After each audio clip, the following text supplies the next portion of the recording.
आप सब किसान, मजदूर, युवा, छात्र, इस देश की मातृशक्ति महिलाओं का, पत्रकारों का इस मंच, इस सदन के माध्यम से स्वागत करते हैं और आप सभी को मेरा नमस्कार।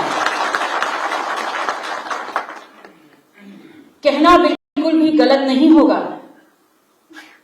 कि इस देश के इतिहास में संघर्ष का इतिहास बहुत लंबा है और ये इसलिए कह रहे हैं क्योंकि संघर्ष की शुरुआत महामानव गौतम बुद्ध ने यह कहकर कर दी थी कि बहुजन सुखाय बहुजन हिताय।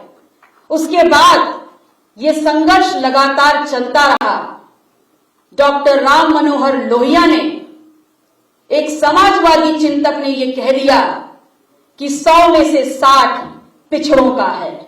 अगर और आगे का संघर्ष सुने और समझें तो डॉक्टर सोनेलाल पटेल ने कहा था कि जब तक इस देश का किसान, मजदूर, कमेरा नहीं मुस्कुराएगा तब तक ये देश विकसित नहीं हो सकता।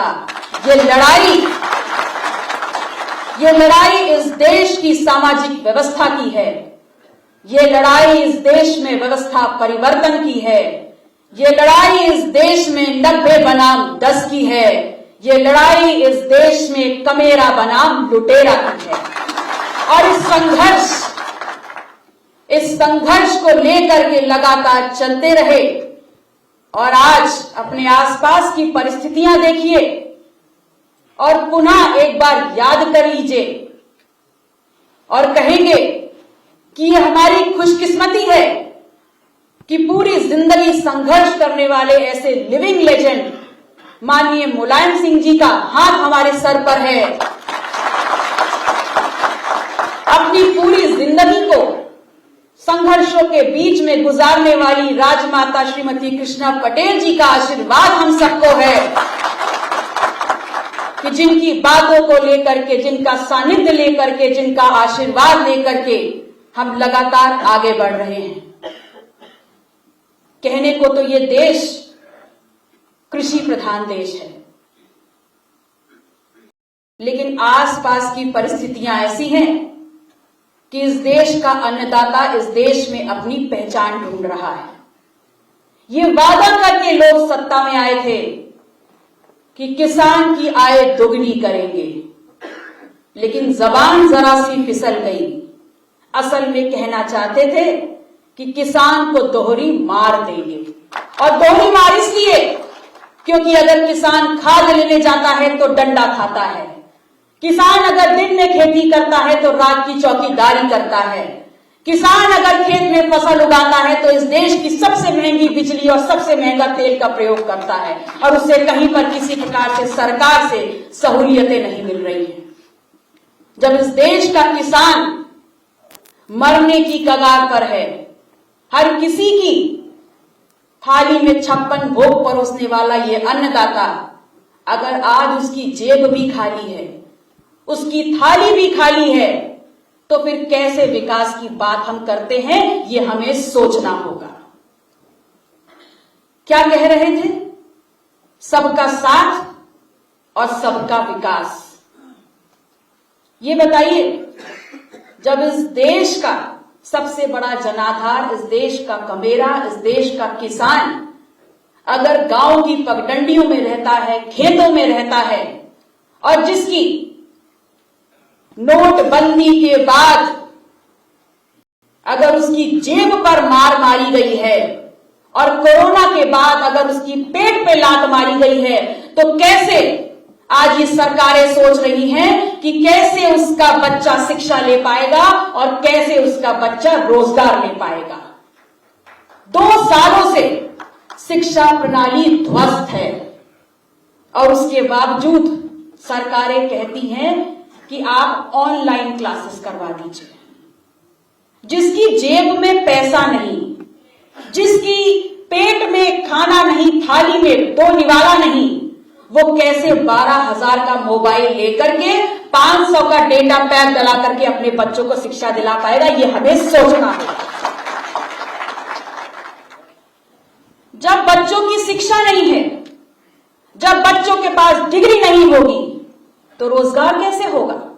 जिनके पास डिग्रियां हैं, हमारे समाज के वो लड़के लड़कियां सड़कों पे मारे मारे फिर रहे हैं। तो जिन्होंने ये प्लान किया था, जिन्होंने ये सोचा था कि आज हम 10th में हैं और 2 साल बाद इंटर पास करके फौज में जाने का काम करेंगे, एमबीबीएस एंट्री का फॉर्म देंगे, इंजीनियरिंग के लिए एंट्रेंस क्वालिफाई करेंगे, तो जब उनकी पढ़ाई नहीं हुई है तो हमारे समाज का वो लड़का डॉक्टर इंजीनियर कैसे बन पाएगा? इस देश की सेवा करने के लिए फौज में भर्ती कैसे हो पाएगा?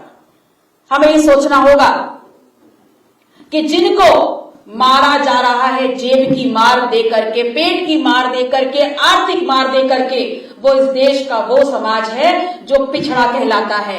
ये इस देश का वो समाज है जो बहुजन कहलाता है।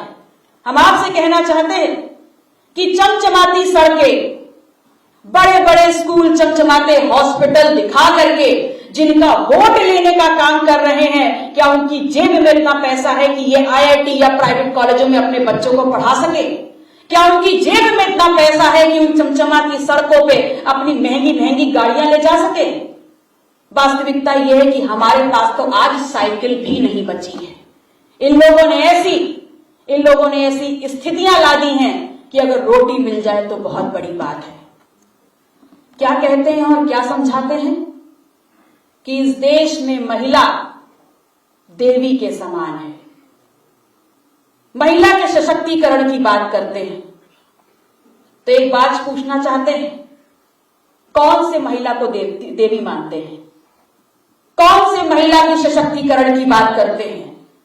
उस महिला को जिसका सामूहिक बलात्कार हो रहा है, या उस महिला को जिसको सड़क चलते छेड़ा जा रहा है, या उस महिला को जिससे पढ़ने का अधिकार छीना जा रहा है? किस महिला के सशक्तिकरण की बात करते हैं?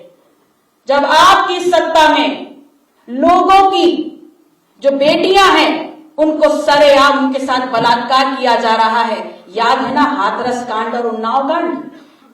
उन लड़कियों का शव तक उनके परिवारों को नहीं मिला है और कहते हैं बेटी पढ़ाओ बेटी बचाओ। अरे पहले बेटी बचा तो लीजिए, तब तो आप पढ़ाने की बात करेंगे। जब बेटियां बचेंगी नहीं तो पढ़ेंगी कैसे?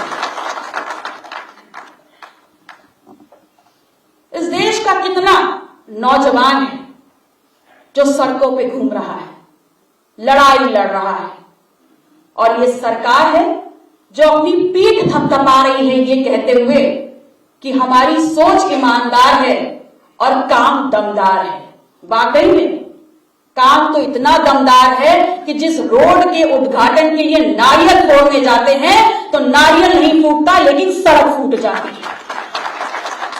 और सोच इतनी ईमानदार है, इतनी ईमानदार सोच है कि 69,000 शिक्षक भर्ती के लिए हमारे समाज के लड़के लड़कियां पिछले 5 महीने से इसी इको गार्डन में अनशन कर रहे हैं, लड़ाई लड़ रहे हैं, लेकिन सरकार के कान में जू नहीं देख रही है। ये इतने न्यायप्रिय हैं, ये इतनी सच्चाई नियत रखते हैं कि वाकई में अगर इनकी नियत साफ थी तो नीट में 27% ओबीसी के आरक्षण के लिए हम लोगों को सड़कों में क्यों उतरना पड़ा? अगर इनकी नियत साफ थी तो 27% आरक्षण पहले से लागू क्यों नहीं था? यह हमें सोचना होगा। न्याय की बात करते हैं और न्यायप्रिय होने का डंका बजाते हैं। अगर न्यायप्रिय है तो न्याय सड़कों पे दिखना चाहिए। ऐसा नहीं होना चाहिए कि एक बाप जो अपनी बच्ची को लेकर सड़क पे जा रहा है, कानपुर की घटना याद कर लीजिए, पुलिस उसको खदेड़ खदेड़ के मार रही है। अगर न्यायप्रिय है तो फिर वो किसान जो खाद लेने जाता है उसको पुलिस क्यों मार रही है? अगर न्यायप्रिय है तो मुझे ये बताने का काम करें कि इलाहाबाद कर्चना में जब दलित परिवार के 4 लोगों को मारा जाता है तो सरकार उसकी सुनवाई क्यों नहीं करती है? अगर न्यायप्रिय है तो आपको बताना होगा कि जिन लोगों का शोषण हो रहा है उनके लिए आपकी क्या नीति, क्या रीति और क्या सोच है, यह आपको दर्शाना होगा इस समाज को। मैं आपसे ये कहना चाहती हूं कि इनकी एक प्रणाली रही है, इनका एक थॉट प्रोसेस रहा है कि ये किसी भी चीज में नाक सीधी नहीं पकड़ते, हमेशा घुमा के पकड़ते हैं। और इनको आरक्षण खत्म करना है, इनको हमें दोबारा सड़कों पे ला देना है, इसलिए नौकरियां सीधे सीधे ना खत्म करके नाक घुमा के पकड़ रहे हैं। LIC बेच दी, हवाई अड्डे बेच दिए, ट्रांसपोर्ट बेच दिया, रेलवे बेच दिया। तो ये बताइए, जब सरकारी संस्थान नहीं रहेंगे तो आरक्षण की लड़ाई किसके लिए लड़ेंगे आप? जब आरक्षण सिर्फ कागजों पे रह जाएगा तो आप कैसे कल्पना करते हैं कि हमारा समाज, जिसको संविधान ने डॉक्टर भीमराव अंबेडकर ने यह अधिकार दिया था कि 27% आरक्षण मिलना चाहिए, अगर वो सिर्फ कागजों पे रह जाएगा तो हम कैसे उम्मीद करते हैं कि संविधान इस देश में लागू है? अगर हमें पढ़ने की छूट नहीं है, अगर हमें नौकरी करने की छूट नहीं है, अगर हमें अपनी बात बोलने की छूट नहीं है, तो फिर ये देश है किसका और इसको चला कौन रहा है, यह हमें सोचना होगा।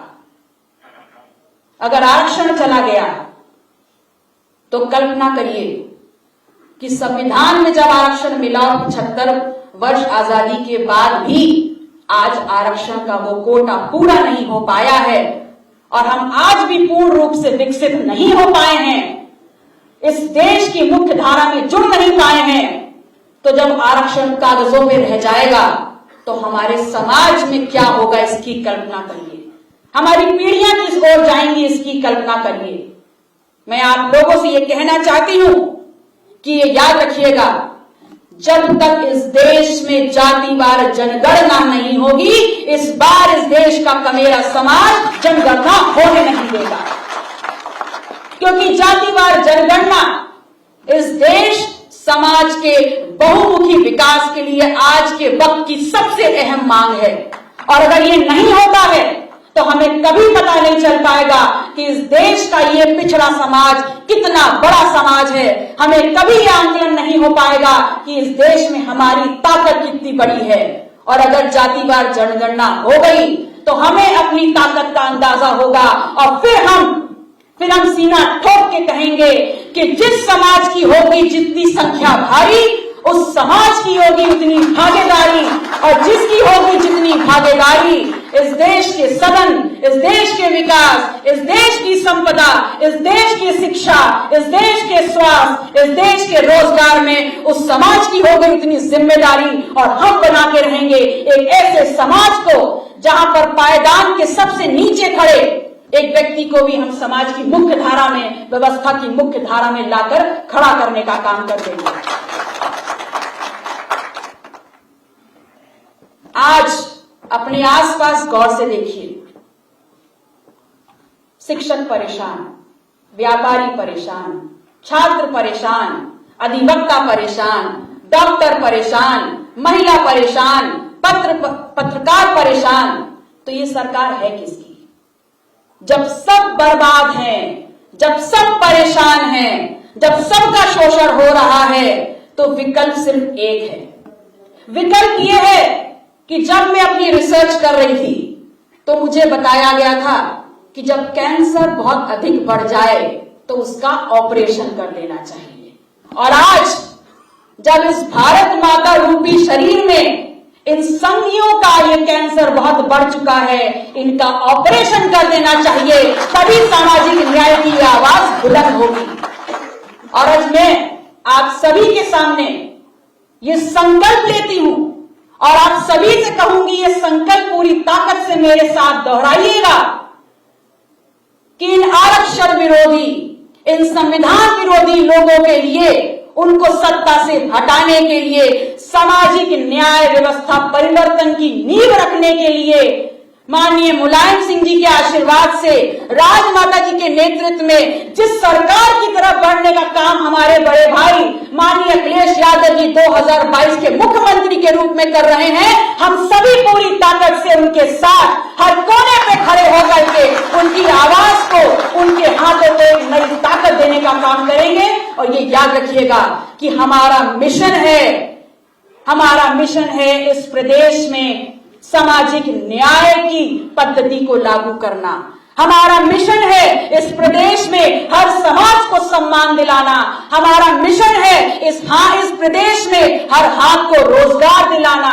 हमारा मिशन है कि हम हर महिला को सुरक्षा गारंटी कर सकें। हमारा मिशन है कि हम हर व्यक्ति, हर बच्चे के हाथ में किताबें दे सकें और उससे शिक्षा दे सकें। हमारी ये गोलबंदी हमारी ये गोलबंदी जिसमें समाजवादी पार्टी बड़े भाई की भूमिका में है, उस गोलबंदी में जहां अपना दल सुहेलदेव भारतीय समाज पार्टी महान दल ये तमाम साथी छोटे भाइयों की भूमिका में है, हम सब ये गोलबंदी कर रहे हैं कि माननीय अखिलेश यादव जी को 2022 में एक बड़ा बदलाव करते हुए उस सत्ता की कुर्सी पर बैठाने का काम करें जहां पर हमारे समाज के बेटे और बेटी की आवाज बुलंद हो सके। इन संकल्पों के साथ, इन घोषणाओं के साथ कि जिस दिन हमारी सरकार बनेगी 300 यूनिट बिजली मुफ्त दी जाएगी, इन घोषणाओं के साथ कि किसानों के लोन पर ऋण माफ होगा, उनको बीमा और पेंशन मिलेगा, इन घोषणाओं के साथ कि किसानों को सिंचाई के लिए बिजली मुफ्त मिलेगी, इस घोषणा के साथ कि मेधावी छात्रों को लैपटॉप वितरित किए जाएंगे, इस घोषणा के साथ कि सामाजिक न्याय की आवाज को, उस मसौदे को आपके सामने वास्तविक रूप में क्रियान्वित करते हुए ये दिखाने का काम किया जाएगा कि वास्तविकता में इस गठबंधन की, इस गोलबंदी की एक साफ नीयत है जिसको लेकर हम आगे बढ़ना चाहते हैं। इस घोषणा के साथ कि अगर हमारी सरकार बनती है जिसमें 1% भी संशय नहीं है, सरकार बनते ही 3 माह के भीतर जातिवार जनगणना कराई जाएगी और हर जाति को उसके अनुपात में उसका हक, अधिकार, सम्मान सुनिश्चित किया जाएगा। आप सभी लोगों ने मेरी बातों को बहुत गौर से सुना, उसके लिए आभार। आपकी निरंतर करतल ध्वनि ने मुझे जो एक ऊर्जा देने का काम किया, उस सभी के लिए आप सभी को पुनः धन्यवाद करते हुए मैं आप सभी लोगों से विदा लूंगी। नमो बुद्धाय।